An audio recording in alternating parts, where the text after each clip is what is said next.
Le duc d'York nie catégoriquement tout acte répréhensible, mais a déclaré à des amis que le désir de protéger la reine et l'institution au sens large plutôt que de sauver sa propre peau était à l'origine d'une tentative légale d'arrêter l'action civile de Virginia Giuffre contre lui à New York la semaine prochaine.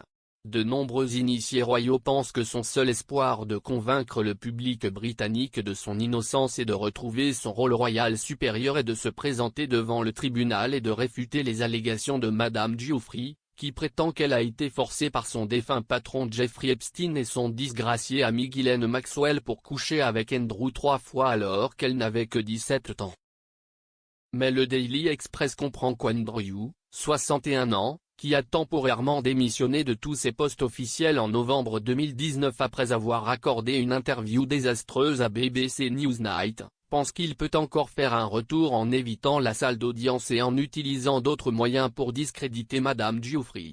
Récit.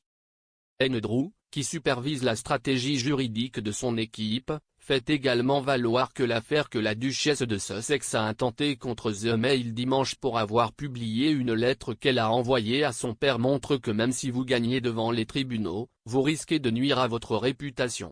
Et la monarchie. Meghan a dû s'excuser d'avoir oublié qu'elle avait coopéré avec les auteurs d'une biographie flatteuse et d'autres preuves ne l'ont pas toujours présentée sous un bon jour. Son avocat Andrew B. Bretley a demandé l'arrêt de l'affaire civile à New York au motif que Madame Giuffre, 38 ans, anciennement connue sous le nom de Virginia Robert, ne vit plus dans le Colorado, comme le suggère son action en justice, et est réellement domiciliée dans Australie. Dans les documents déposés au nom d'Andrew mardi, M. Bretley a également demandé que toutes les déclarations des témoins dans l'affaire soient tenues secrètes, même si aucune des parties n'a désigné le témoignage comme confidentiel.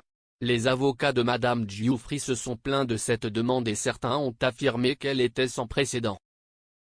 Une source proche d'Andrew a déclaré hier, une telle demande ou offre de garder les choses confidentielles n'est certainement pas sans précédent, elle serait plutôt considérée comme une pratique courante dans tout cas très médiatisé. Cependant, il semble que Madame Giuffre et ses avocats veuillent juger cette affaire dans les médias plutôt que dans une salle d'audience. Dans un autre développement de l'affaire, les détails d'un règlement de 2009 entre Madame Giuffre et Epstein devraient être rendus publics au début de la semaine prochaine après une décision antérieure. L'équipe juridique du duc a fait valoir que le règlement le libérait, ainsi que d'autres, de toute responsabilité potentielle, mais ses avocats insistent sur le fait que ce n'est pas le cas.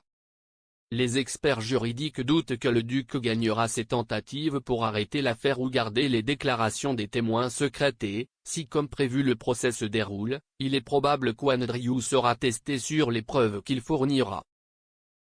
Il fait face à une pression croissante après qu'un tribunal fédéral de New York a condamné mercredi Maxwell, son ancien ami proche, pour avoir recruté et formé des adolescentes pour des relations sexuelles avec Epstein entre 1994 et 2004.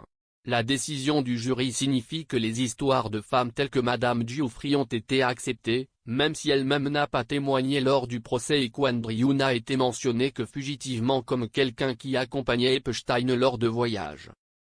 Le FBI veut toujours parler à Andrew, officiellement en tant que témoin et non suspect, de ce qu'il a vu et de ce qu'il sait d'Epstein, qui a été retrouvé mort dans une cellule de prison de New York en 2019 et qui a été jugé s'être suicidé en attendant un procès pour trafic sexuel.